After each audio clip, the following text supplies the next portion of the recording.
Tony Kinnett. Tony Kinnett. Tony Kinnett. Tony Kinnett. Tony Kinnett. Tony Kinnett. Tony Kinnett. Host of the Tony Kinnett Cast. Let's get down to business. You're listening to the Tony Kinnett Cast on 93 WYPC. WCYTV. Here on the Daily Signal. Well, we are just a few short days away from the inauguration of Donald J. Trump as the 47th president of the United States. And Trump came out of the gates today with just one incredible press conference. So press conferences there are two kinds of press conferences.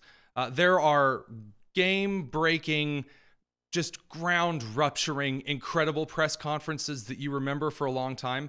And then there are nothing burger press conferences that you really resent your editor for sending you to them. Now, normally, our editor-in-chief, Kate, doesn't send us to the grueling, awful press conferences, but I got to tell you, there aren't very many times that I don't wish that I wasn't in Indiana. I really enjoy living in the heartland.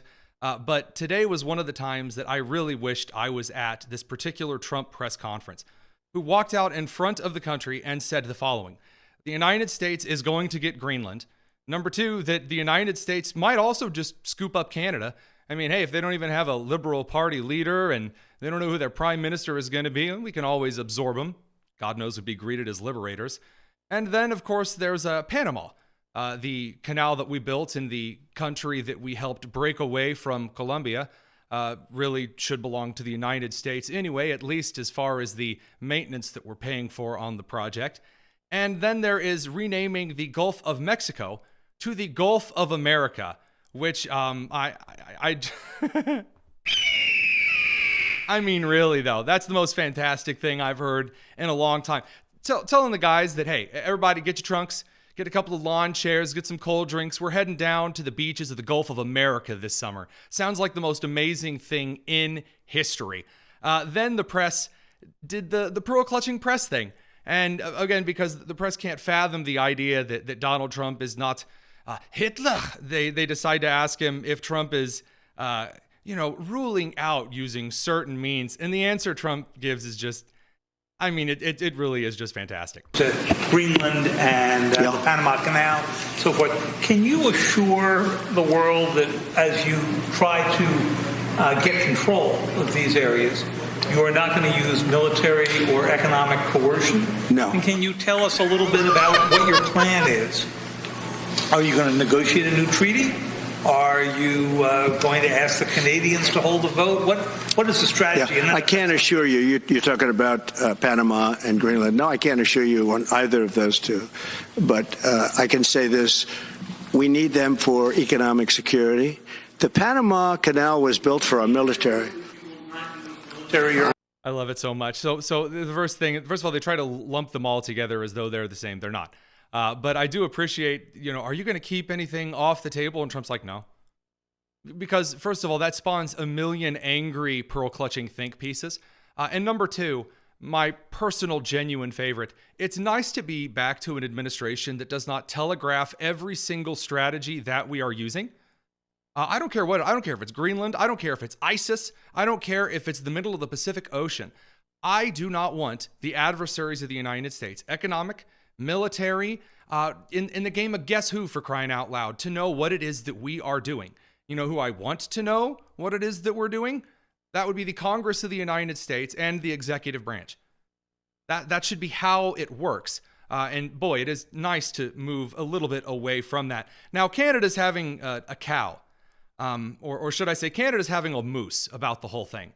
And I will remind you that the first time Trump made the joke about Canada being the 51st state, the leader of one of Canada's stupid far-left parties got out her Canada-sized Mountie cap and put it squarely on her head for being the chief Karen and said, "That's not funny, guys." Trump on his Truth Social this morning greeted the Prime Minister as the governor of the 51st state, something along that line. Have you seen that? Do you have any thoughts about that, about the dynamics of the relationship? I haven't seen that, but so I probably should comment. Just that with the Truth Social post of Donald Trump planting a Canadian flag on a Canadian mountain, I have to say that to the extent that this 51st state thing was a joke, it's not funny.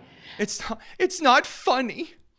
How dare you make a joke like that? Well, she's back, folks, and she's back with jokes. So today she decides that she's threatening that the Canadian government will annex states of the United States, which is okay. Hey, Donald, have we got a deal for you? You think we want to be the 51st state? Nah, but maybe California would like to be the 11th province.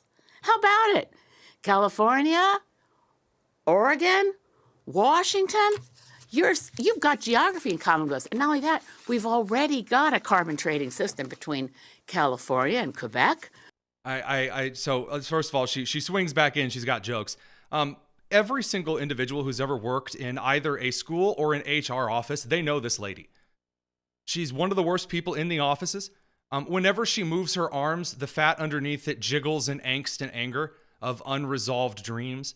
And I really do love that she's the leader of Canada's most left-wing party because, it's just kind of apropos. You catch me? In other news, Zuckerberg has broken the rest of the liberal media infrastructure. So Mark Zuckerberg released a video announcing that on Facebook and Instagram and the Meta enterprises that they would be moving back to a non-censorship based platform. Which really crushes the left for a couple of reasons. Number one, because the left promised that this wasn't happening for several years. And then also now conservatives and independents are going to be able to get a piece of the pie over on Facebook and Meta as well. So here's Mark Zuckerberg going through. We'll pause in and out of this a little bit because it's definitely worth taking a look at. Hey everyone. I want to talk about something important today because it's time to get back to our roots around free expression on Facebook and Instagram. I started building social media to give people a voice. I gave a speech at Georgetown 5 years ago about the importance of protecting free expression. And then he completely diverged from that. And by the way, we know now why, but we'll let him continue. And I still believe this today. But a lot has happened over the last several years. There's been widespread debate about potential harms from online content. Governments and legacy media have pushed to censor more and more. A lot of this is clearly political. But there's also a lot of legitimately bad stuff out there. Drugs, terrorism, child exploitation. These are things that we take very seriously, and I want to make sure that we handle responsibly. So he goes on to announce that there are 3 things that Meta is going to be opening back up on the platform. The biggest of those, and we're going to talk about this with Stephen Kent up next from the Consumer Choice Center, is that they are ending their partnership with all of these independent fact checkers like PolitiFact, who have completely ruined the news space over the last couple of years by just blatantly lying about things in the political and the news spaces to the American people, to the international community. We'll get to that bleeding and crying in a little bit as well. In the short, though, I do want to point out that Zuckerberg has noticed, at the very least, how the winds are changing. So in August of 2024, he admitted openly that he says, quote, in this letter he published to Chairman Jordan of the House Oversight Committee, in 2021, senior officials from the Biden administration, including the White House, repeatedly pressured our teams for months to censor certain COVID-19 content, including humor and satire. He also talked a little bit about the Hunter Biden laptop story, in which they were told by the FBI that they should restrict from the public. Now, here's where things get a little bit fun. Alejandro Mayorkas, the Secretary of Homeland Security, blatantly lied to the United States Congress, actually to Senator Hawley in this clip, about whether or not any of the apparatus of the Department of Homeland Security did this during the Biden administration. We have example after example of this administration coordinated, apparently, according to a federal court, by your agency, pressuring, coercing social media companies to engage in censorship. Is that constitutional? That is unequivocally false. Is what the emails show. No. It is unequivocally false, Senator. You are not pressuring the big tech companies to take down accounts. You are not meeting with them to ask them to censor on your behalf. That is correct. We are not. And that was turned out to be a 100% bogus lie on the part of Mayorkas, which, by the way, I would love to hear a little bit more about that under oath. And then someone in Congress actually file some perjury, actually hold someone in criminal contempt. Again, actually doing something, because as far as I was concerned for quite some time, that going before Congress was where the big guns came out, as far as ramifications on a policy level, also keeping the federal agencies accountable. The federal agencies hold absolutely no respect for the system of the Constitution, in which Congress is the oversight group for these agencies. And Zuckerberg is a key part in exposing, in a turncoat sense, if you will, the massive corruption of the federal agencies, as well as the legacy media that's been propping them up. We're going to talk about that with Stephen Kent up next. Stick around. It's the Tony Kinnett Cast here on the Daily Signal.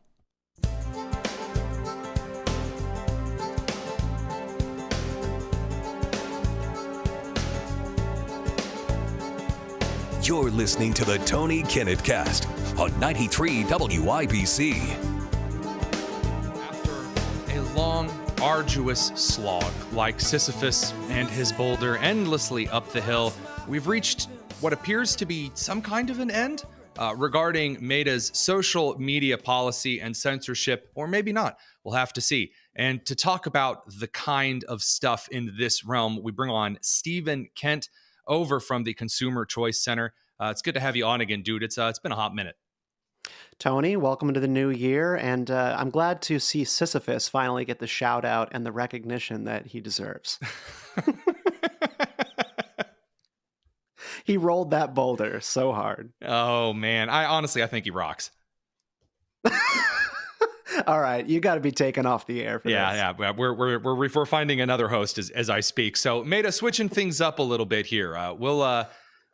We aired a little bit of Zuckerberg's statement earlier on in the show. I got to get your take on this.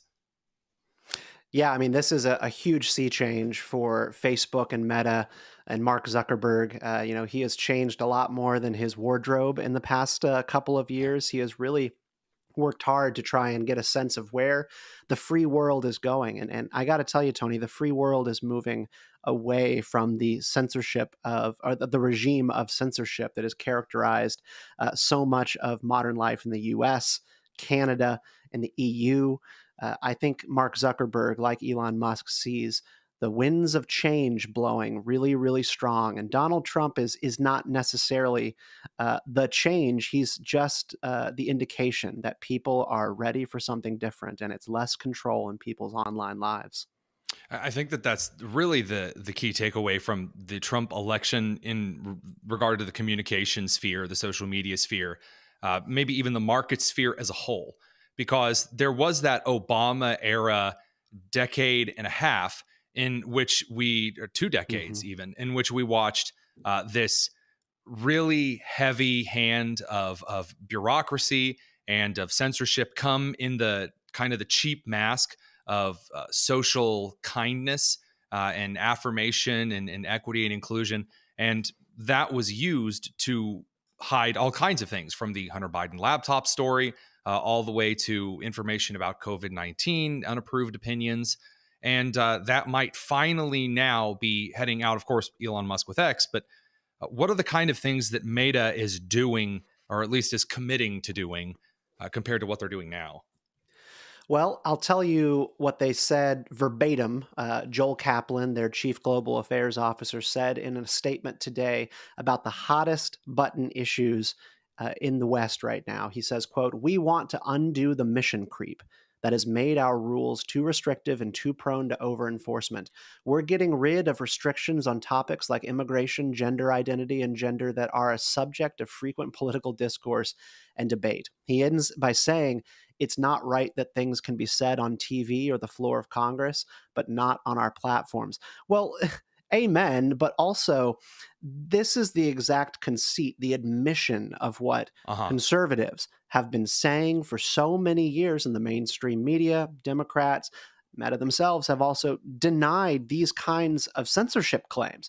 They say right here they've been putting restrictions on the discourse around immigration and gender and all these different issues. You can tell that's now they're going to pull it back. In the words that he used, this mission creep, that we had a mission that we're trying to do good, and it's this Captain America-esque idea in Marvel versus the Tony Stark idea in Marvel. Tony Stark's trying to stop crimes before they happen, and Steve Rogers wanted to wait until after there was a crime. And again, this is just because you usually do the what you watching segment, I always go to media analogies with you.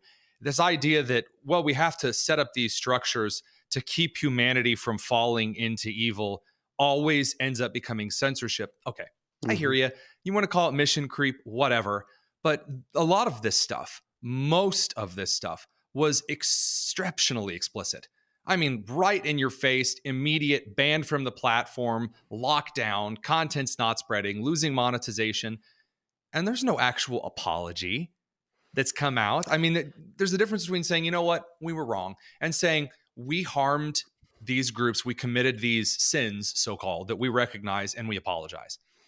I'm trying to remember exactly what was said, but I do feel like Zuckerberg did apologize right around election time, of course. Zuck absolutely has regarding the federal collusion. There.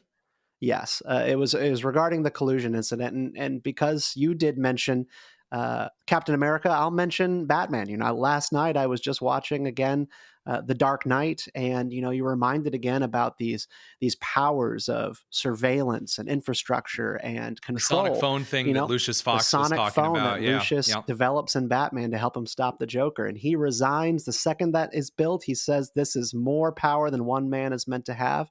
Mark Zuckerberg, he has that power. It has been used for ill purposes in the past couple of years, and it looks like we might be turning the corner. However, Tony, the European Union is not free. They will probably not be free for the foreseeable future. They are still going to grind forward in the kind of speech censorship regime that we have existed in for the past couple of years ourselves. Up to and including their moderation rules won't allow for this. I mean, not necessarily regarding the EU, because, you know, with the UK, England would be a different situation here. But I don't know if you saw that Starmer has now suggested that the United States and the UK might have to revisit the diplomatic ties because he wants Trump to distance himself from Elon Musk. Those Americans and their unapproved opinions, and talking about the situations going on over in the UK regarding, again, the radical Islamic terror and things of that nature. It's just a weird hill to die on. And it seems like the Europeans are going to desperately try.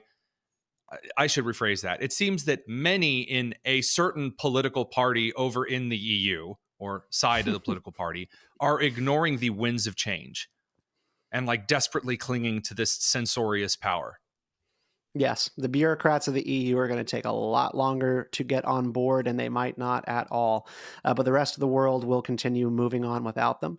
You know, I think the whole idea of Donald Trump focusing on making America great again is that we're going to continue to dominate and trounce Europe on innovation, trade, and, you know, overall standards of living. Alcohol, maybe?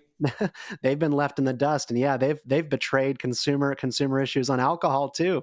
Remember what they did in Ireland, slapping on cancer risk labels? I do remember that. Booze? Yeah, you know, this trend has crossed the Atlantic now. After Ireland deemed alcohol carcinogenic, thanks to the work of the World Health Organization, Canada went down this road and explored that option, and now it's come to the U.S., Tony, thanks to the U.S. Surgeon General. Have you seen this report? I saw a little bit about it, but it's one of those things where, at least at I, is kind of the general commentary side of punditry, goes, of course, and kind of puts that in the to-read pile at a later date. So you might be my saving grace here. So the U.S. Surgeon General under Joe Biden, his name is Vivek Murthy, he has declared and issued a guidance that all alcoholic beverages should carry a cancer warning label, the kind that you might see on cigarettes. They have released a report claiming that you may increase your risk of cancer if you consume one or fewer drinks per day. Catch that little detail. May one or fewer drinks per day increase your risk of developing cancer in the esophagus, as well as the colon, as well as breast cancer. This is a really, really silly report, Tony, and it's not getting enough attention. I'm mystified by the kind of early 1900s approach to the Food and Drug Administration being brought forward as, hey, you can't lie about the ingredients that are in your food to the public, all the way to where we are now, which is there might be a chance in which, in some cases, if you are in the same room as a glass of wine, you might be at risk of developing. So we're going to slap all these stickers and labels on it. Yes. What is that? Like, you want to talk about a waste of time. This is the textbook definition.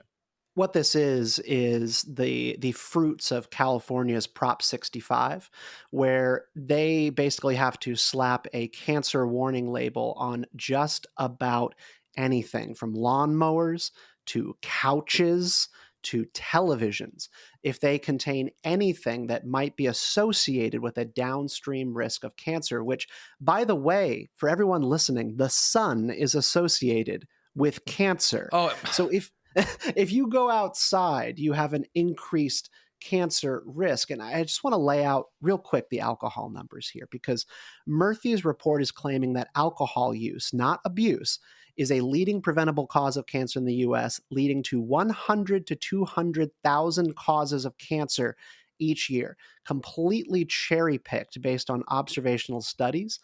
The report even partially attributes 17% of these estimated deaths to moderate drinking.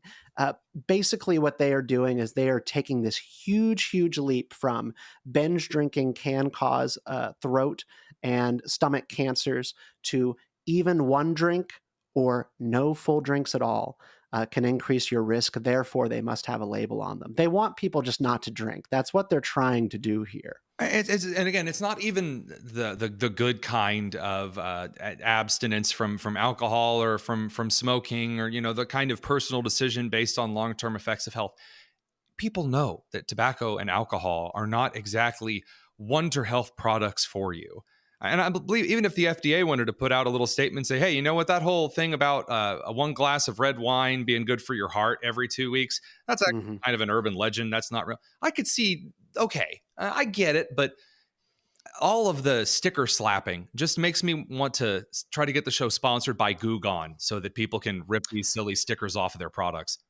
People don't trust these things anymore. The whole thing about cigarettes is absolutely common knowledge, and it aligns with common sense based on what we know about what are in cigarettes. Alcohol is this product, this man-made product, which has been around for the longest period of time. As long as man itself, right. Yeah.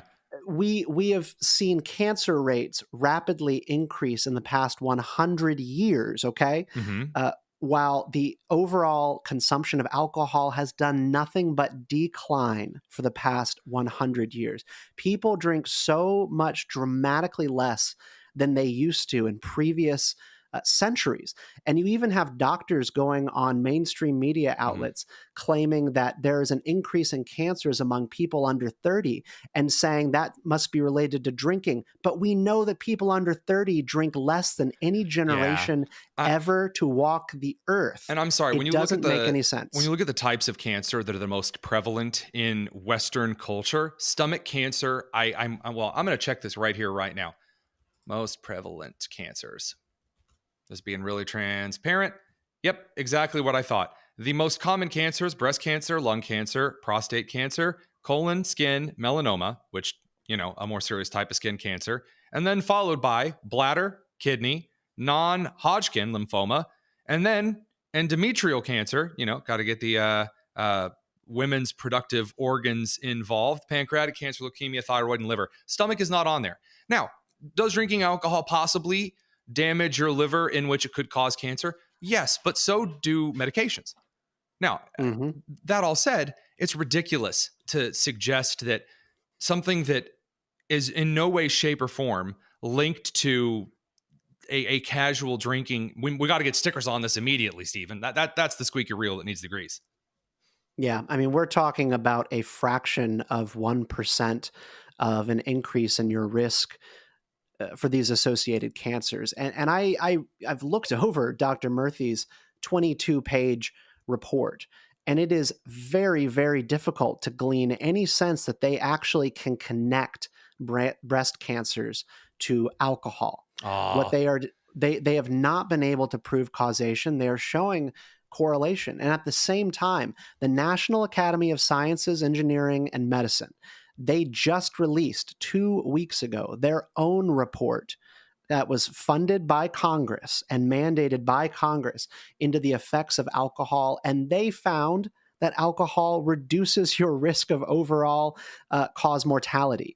That still alcohol does have tangible health benefits and might reduce overall death risks while still being associated with different forms of cancers if you drink excessively. Right. And we've completely lost touch with reality on these things. It just reminds me of the classic academic way to feel self-important. You spend 24 pages saying about one paragraph's worth of information. Stephen Kent from the Consumer Choice Center. It's good to have you back. Hopefully get you back on a little bit more regularly because we've got media to cover in the next couple of weeks, not to mention a heaven's worth of stuff on consumer choice. Thanks again, man.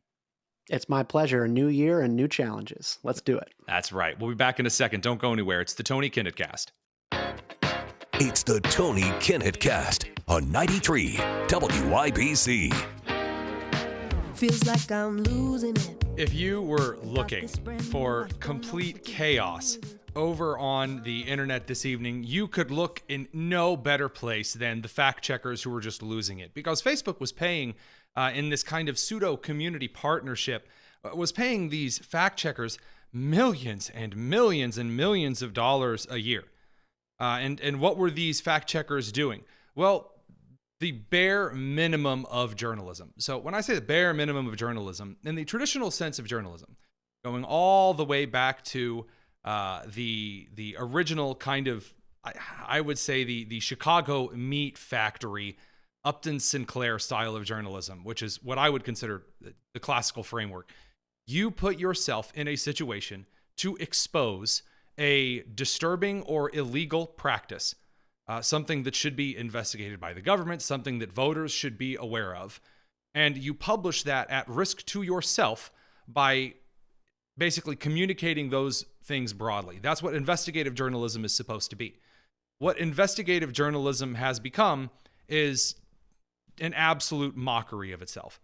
This kind of suburban wine mom, pearl clutching means of moral bludgeoning, in which we take someone's political opinions that we deem are inappropriate, and then instead of just telling the person, hey, I don't like your political opinions, and then going on about my day, instead using some kind of a story or some type of an official news bulletin to attempt to shove them out of the community space completely. And this has become the really just run-of-the-mill common occurrence in the last couple of years, almost a decade.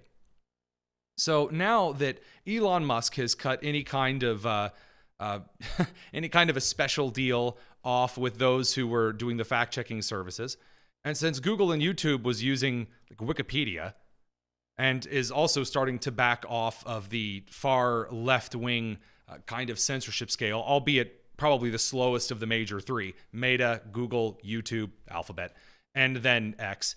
And then now you have Mark Zuckerberg, who, whether because he believes it, whether because he's sucking up, whether because he feels the winds of change, whether it's self-preservation, any of those things. Now that Zuckerberg is opening things up again, because that collusion with Mayorkas is really dirty. So if the fact checkers are no longer necessary after they've been caught lying again and again and again, then where do they go? And the answer is there's nowhere for them to go. Blue Sky isn't making any money. Mastodon didn't make any money. Parler didn't make any money. Not that Parler or any of the conservative knockoffs of Twitter would have done very well.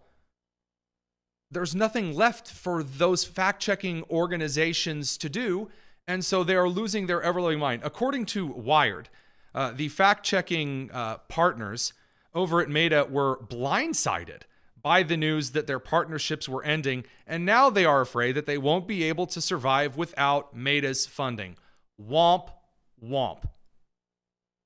Just don't feel bad for you at all. But let's not stop there. There are a whole host of individuals who are losing their minds. Facebook had 40,000 fact checkers. 40,000.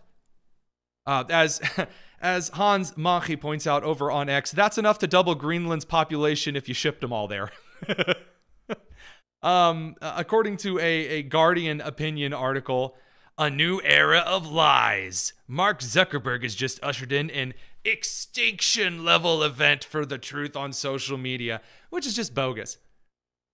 PolitiFact, the primary fact-checking service of Facebook over the last couple of years, has been caught rating things false, need context, or mostly true or whatever, incorrectly. So many times over the last year that there were over 15,000 refresh requests via basically what's in essence social media applications requesting website titles, images, and descriptions from the hosting website. So if I were to go back in on a Daily Signal article and I was to try to sneakily change something because I lied about the article, then the social media applications would take a little bit of time to send another request. They're not constantly pinging Daily Signal and saying, hey, update us if there are any changes on Tony's article. So if over 15,000 requests were reported from social media sites requesting the new information from PolitiFact, that is a lot of rewriting. That is a lot of just blatantly dishonest garbage that was coming out of that fact-checking service alone. And that's not it. I run a social media satire site account called the Ministry of Truth. At the moment, actually, we're calling it the Ministry of Project 2025 for obvious reasons. And I have, over the 2 or 3 years that I've been running it, I've put out a couple of just wackadoodle goofy headlines that I've completely made up because it's a satire page. And some of these wackadoodle headlines that, you know, have no bearing anywhere, here, there, anywhere in the world, they have been fact-checked. The Babylon Bee is a satire site that's far beyond us. We've had Joel Berry on the show before over with the Babylon Bee. They've had the same thing. Reuters fact-check, PolitiFact, Verify This, Newsweek's fact-checking service. They have all lost their ever-loving minds over satire pages.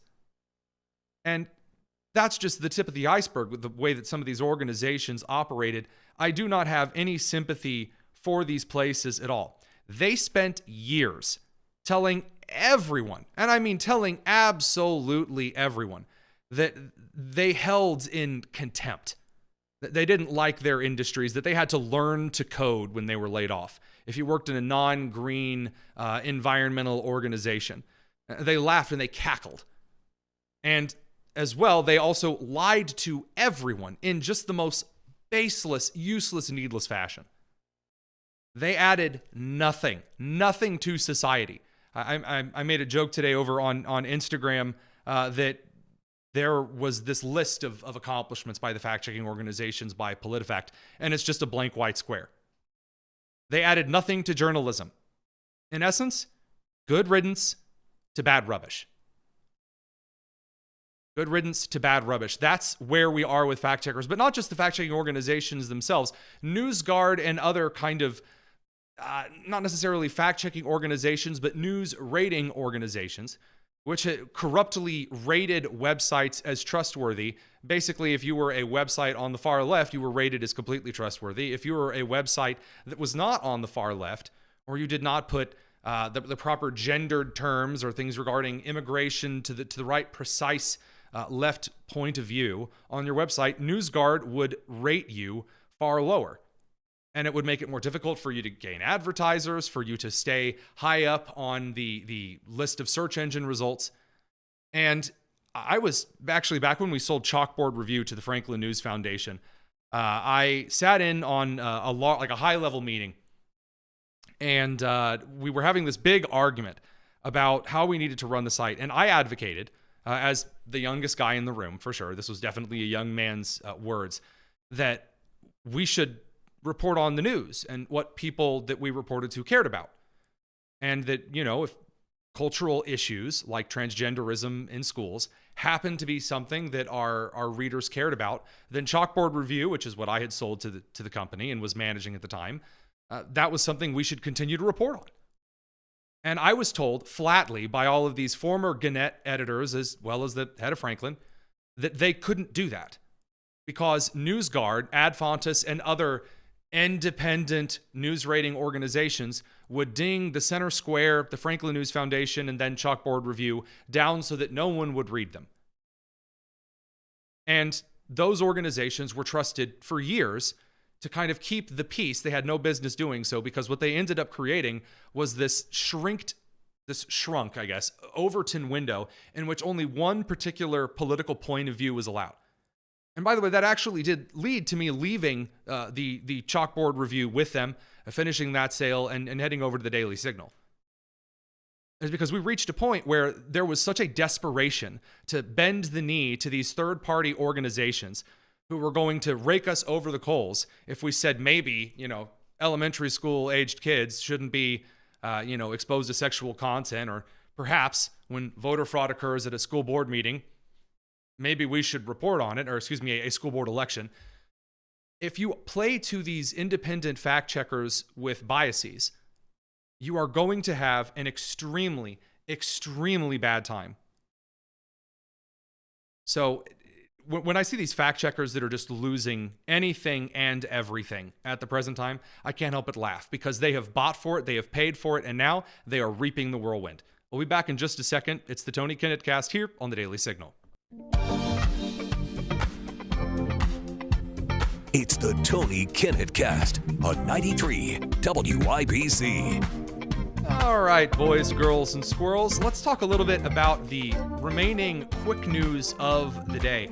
One of the benefits, if you want to call it a benefit, of doing this evening show is that while many of you are driving to work tomorrow and you're listening to this as a podcast, which I'm incredibly honored that you do so, by the way, I have some of the more recent news than either your really sleepy morning shows, who I can hear you yawning on the microphone, you foolish, unprofessional you, or you're just one of those 11 a.m., 2 p.m. previous day afternoon shows.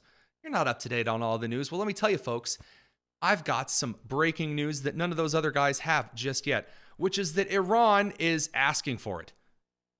Iran is asking for it. So on Iranian state TV this evening, this would be via IRIB TV3. This is open source intelligence monitor who's relaying this over to us. Quote, "In the coming hours, the world will witness unusual scenes and developments," end quote.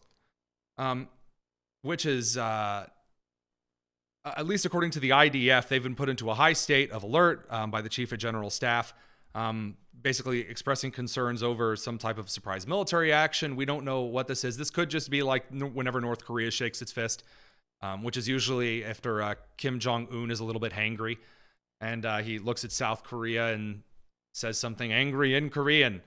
I don't know if there's really anything to this particular story, but I will say this. If you watched any of Donald Trump's press conference today, which we'll throw as a link down in the description, you should go watch it. It's pretty good press conference. Certainly more questions answered in that press conference than Biden answered during his entire time in office, much less far more coherently.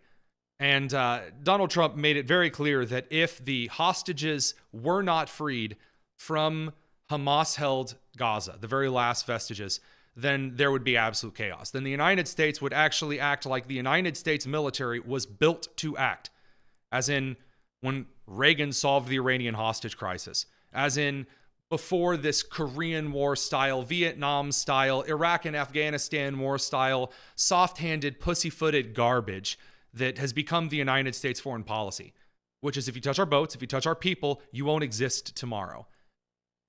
Now, complete speculation, Iran could be getting very nervous because I was on the Rob Carson show recently. Rob Carson being the producer of the late Rush Limbaugh and a phenomenal radio talent, just incredible.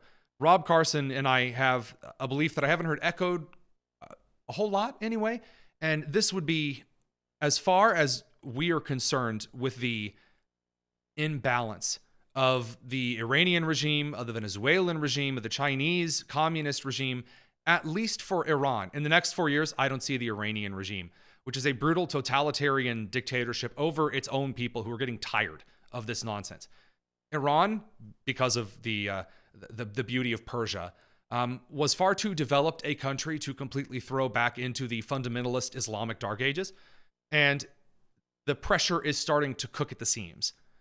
And so if Iran really wants to mess around and find out, by all means, play stupid games and win some stupid prizes. And you've started to notice that Vladimir Putin is taking the opposite approach. He's calming things down.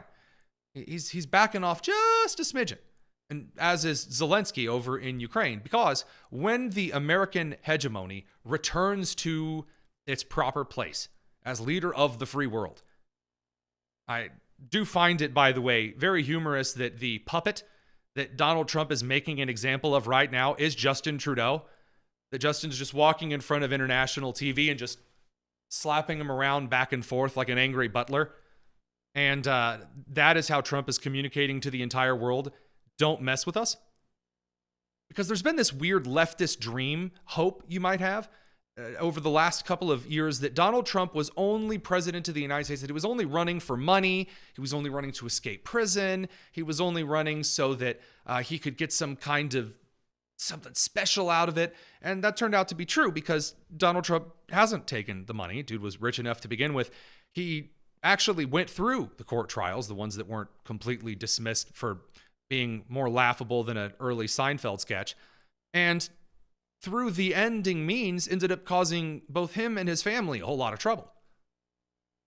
And at the very end of this tunnel, that leaves what? That leaves Donald Trump, who is actually concerned with getting things done and leaving a legacy. And those are two very dangerous things to have as one's goals. I don't mean dangerous in a bad sense. Raw power is in fact dangerous. And this is something that people in the United States House and the United States Senate need to keep in mind about the average American person. The average American person wants America to be strong on the world stage. We don't want our leader running around the world and apologizing for World War II and apologizing for the Vietnam War and apologizing for existing. We want America to be strong. We want America to be free. And we want America to maintain what it has rightfully won amidst the wars of the 20th century and the collapse of Western society in the early 21st. That's what Americans want. And by the way, those things produce food on the American table. They produce freedom and entertainment. They actually produce the panem et circenses, the food and entertainment that society gets to profit on, the spoils of war. And so if you actually take a closer look at the next Trump administration, that's what Americans want. Now, unfortunately, Congress doesn't really want that. And when I say Congress, I really should be specific that there are a large class of Congress people who are dragging their feet. And it is some Republicans and some Democrats.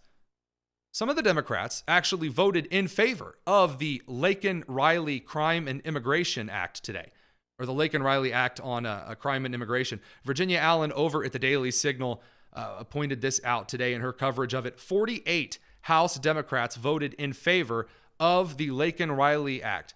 And this includes representatives from Texas, Connecticut, California, Oregon, Alabama, New York, Maine, Nevada, Ohio, Indiana.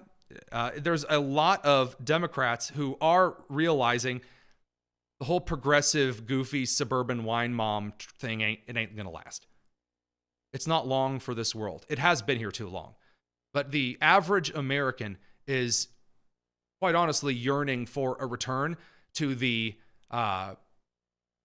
Allison, the only way I can frame it is, can you go ahead and cue up the More Than a Feeling? Just to wind us out here on the show, because that's the attitude that Americans are looking for. The American preeminence that came through. I know we talked about this with Kurt Schlichter on the show before. He's coming back for our Inauguration Day coverage, by the way. There is just something special about a pro-Americanism that we haven't seen either here or really abroad in the last couple of years, and Americans are tired of it. They really are looking for something that inspires a little bit of patriotism, a little bit of nationalism, and that you're not going to get Adolf Hitler and the Germans out of it and insane, goofy nonsense. What you are going to get is something that Americans are looking forward to again, and that is the restoration of the power that made the world great in the second half of the 20th century. And that's worth fighting. That's worth fighting for. That's worth fighting the foes of. And that's worth keeping on through the next Trump administration. We'll be back tomorrow over on YouTube and X. and we'll see you here real soon. It's the Tony Kinnett Cast here on the Daily Signal, nationally syndicated first on 93 WIBC.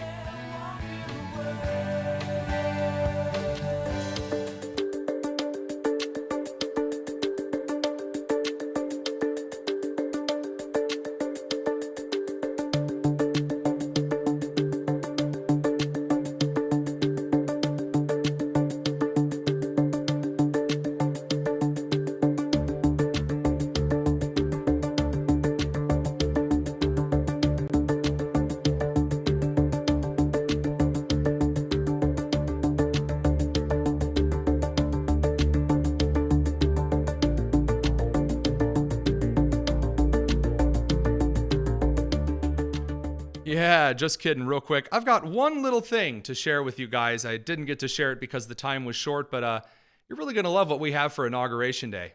On January 20th, Donald John Trump makes his triumphant return to the White House. Join us at 10:30 a.m. live from Washington, D.C. as we bring you the best coverage of an historic moment unlike any other. Special guests, inside information, insider trading. Okay, maybe not. Nancy Pelosi and Elizabeth Warren said they aren't coming. It's all here on the Tony Kinnett Cast. Tune in and watch the tears flow. Not ours, hers. But this year,